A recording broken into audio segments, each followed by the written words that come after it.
Okay, so let's get this straight. You need to get your book edited. But if you're on a budget, even if you aren't on a budget, sometimes the best way to go about getting it edited is by letting your computer do the editing. Now I know, hold on, many of you will tell me this isn't possible because the software on your computer, it can't do really a good job. It's not going to find the mistakes that a human editor is going to find. And that's partially true. Keep in mind, there's lots of different types of editors and different types of editing that can be done on any given manuscript. But for the purpose of this video, I'm going to focus on the most important type, at least the first level. It would be the grammatical mistakes that you're making inside of your book, and I'm going to be discussing the free tool, which is Grammarly. This is Chris Baird with selfpublishingmadeeasynow.com, where self-publishing doesn't have to be so hard. So, Grammarly.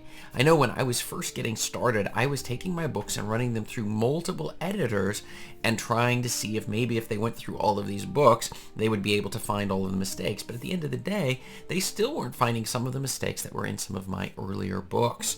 And one of the reasons why is because humans can only be expected to find so much. It also depends upon the caliber. In the earliest editors that I was using, I was taking high school teachers who were selling their gigs on Fiverr and then going through, and some of the work they did was plenty good, where they were able to find several different things. I then tested out a large number of different pieces of software in order to figure out ones that would work best. Now, some of them you can still use, and I would still recommend. It's running through words, grammar checking, and things like that. The other one would be Libra Writer, is a fantastic way to go. I have used Pro Writing Aid, but one of the challenges I found with it was that it found 6 million mistakes with any given document that I had, just so many mistakes that made it a little bit challenging in order to go about correcting it. I would spend so much time trying to fix each and every little mistake that Pro Writing Aid was finding that I ended up not using it so much, even though I actually own the lifetime membership to that particular tool, and we'll do a review at some point on that particular tool. So, but for today, we're going to talk everything you need to know about Grammarly. Now, the thing with Grammarly that is fantastic is that it's available on every possible platform you can imagine. For me, I like to use just the web version of it. It's just fine. And one of the things is you can take your document and you can import it directly into the file here. So here I am. You can see on the online version of Grammarly, I've taken a sample text that was filled with grammatical errors I found online, and just can paste it directly in. The first thing you're going to need to do is set up a free account with Grammarly, and then you can add it into Google Chrome as an add-on or a plugin into your Chrome browser, and from there you're going to have all of the benefits that you get from the free version of Grammarly. This includes when you have your Gmail and your spelling things that you need to have done there, or other sites. It's going to give you the ability to do that spelling very easily with very little effort. It just does it as you type, which makes it fantastic. In addition, you can import your entire Word document directly into Grammarly and then export it back in that docx format type, which makes it really easy to take your book and run it through a really intense grammar check. In fact, I have not found another tool as good as Grammarly when it comes to doing that first level editing of your book. And so one of the biggest things about it, it's that when you look at sometimes the negative comments that come on Amazon for self-published books, even published books, it's that they'll say, oh, there were so many grammatical mistakes inside of the book. It really distracted. Grammarly is going to get rid of all of those mistakes. Now look, if your story's terrible or if your information you're giving in your nonfiction book is useless, well, obviously Grammarly is not going to be able to fix that. That's not this type of editing. But it is going to find all of the lower level mistakes that so many writers make. In fact, I was going through with a client the other day and we were looking at the best sellers in the romance books, and I think it was the third best seller on there. They had a grammatical mistake on their very first sentence in the very first chapter. It was unbelievable. But I was pointing out that even with fixing lots of grammar and going through thousands of phases of grammatical changes or editing, you won't necessarily find every mistake. But Grammarly is going to find those mistakes, these ones that I often see people making. And there are a lot of fake gurus out there who will tell you you need to spend thousands and thousands of dollars getting your books edited, and I'm telling you, you really don't need to do that. Now, I get a lot of pushback and people say, no, I need my book to be perfect, before I can put it on the market. And here I'm going to tell you a little dirty secret here. It's that as long as your book is getting an average of 4 to 5 stars, it's good enough. It doesn't have to be flawless. You don't need 20 rounds of editing and then re-editing. And some people ask me, look, there's like 20 types of editing that can be done to my book, and I'm on the 18th one, and I'm only spent $20,000 on this book, so what am I supposed to do? My answer is you should jump into Grammarly and let it do a lot of that heavy lifting. If you want to run it through additional people who can read through the book, then let them do that. But for the most part, when you're first getting started and building an audience, we don't need to go spending $10,000, $20,000 on our book on the editing. In fact, we can just start with Grammarly for free. We can read through the book and listen to it, but this is really a great place to start. So let me show you the magic of Grammarly. So the first thing I want to show you here is that you see it underlines everything in red. This is the free version of Grammarly, just so you know it. So when I click on 14, it immediately say, if you don't want 14 to be marked as misspelled, in the future you can add it to your personal dictionary. So that's one option we have. As you'll find a lot of other things, you can see all of the mistakes it finds. And then what happens is I can just click on it. See, click to correct your spelling, and there it is. See, my name is Susan, I'm 14, and I life, you see?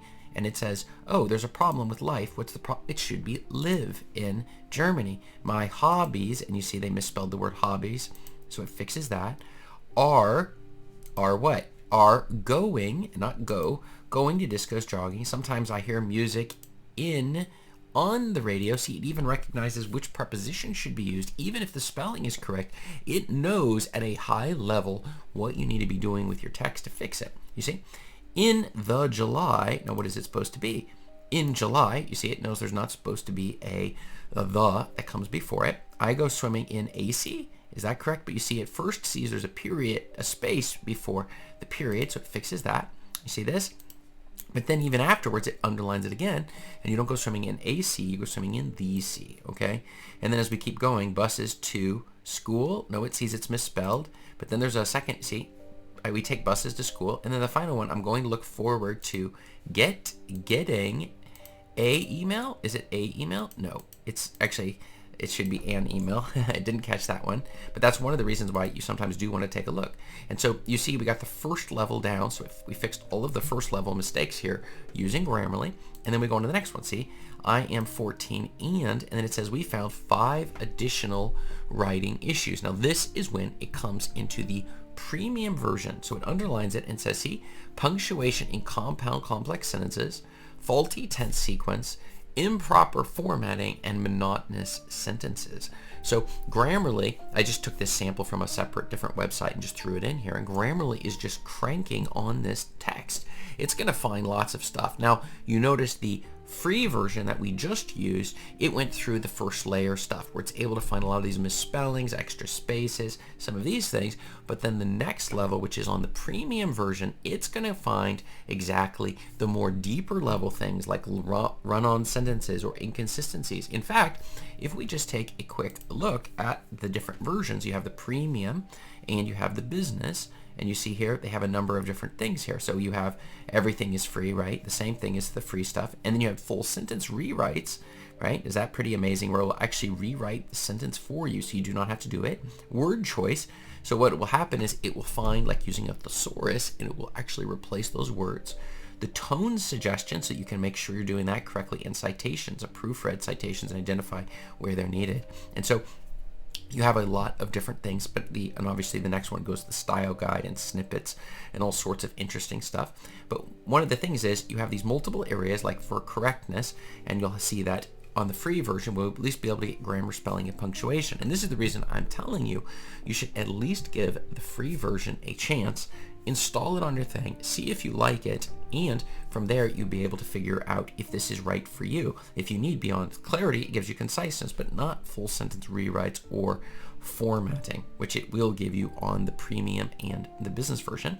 On the engagement, we get absolutely nothing there, word choice. The delivery, it does tone detection on the free version, but it won't be doing any of the suggestions upon how to change the tone.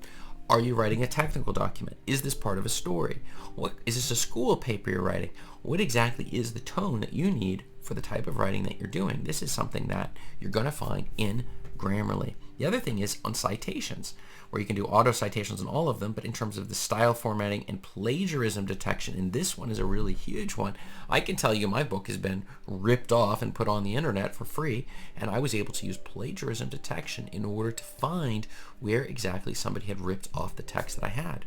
Also, if you hire people to do ghostwriting for your books as well, you're going to want to be able to make sure they're not stealing text from somebody else. I tried it on Fiverr, I gave it a chance, and they had actually stolen huge portions of the book from somewhere else. And so I was able to identify using plagiarism checker to make sure there wasn't going to be a problem. And as you can see, you can establish roles and single sign. This is for the business version, which I don't suggest necessarily going to that. And then the team features, giving people the ability to work within the team. And so you can see if you go for the free version, you get it exactly free. You don't have to pay a single thing. And I recommend that no matter who you are and no matter how many editors, even if you're one of those people following the fake gurus telling you need 20 editors to do your book, I'm telling you that you at least should run it through Grammarly before you even give it to those editors, so you've already cleaned up a lot of the mistakes that are within that document. If you go for the premium, which is the one I would suggest unless you're running a full business and need more advanced than that, it's going to be about $12 a month. And from there, you're going to have all of the rich features that's in there to make sure that your ideal readers are not going to be complaining about exactly what you're delivering to them. So in other words, when you're putting this book onto the market, your readers, when they read it, they're not going to complain about that. Let them complain about your story or your plot or maybe the information. They don't agree with some of the stuff that you're posting in your nonfiction books, but don't let it be about your style or the grammatical mistakes that you're making, like much of your competition may be making with their books, and people are complaining about it. That makes the reading experience much more positive, and again increases the chances we're going to be getting these 4 and 5 star reviews, which is what we really are trying to get for our books. And we don't want to make it so that as the person is reading, they're continually stopping and having to reread because of the common mistakes that you're making. And so what I tell you is, if you check below at the top of the description section here, you will see the exact link that I use, my affiliate link with Grammarly. I support them. I use their tool, and that's the reason why I use their affiliate link on my page here. So go ahead and check that out. I definitely suggest you install it, give it a chance, and if you like it or don't like it, then let me know. And also let me know below in the comments if you currently use Grammarly or if you don't use it. If you don't, then let me know. I really would like to know because it's important. And check up above me here for more videos like this one.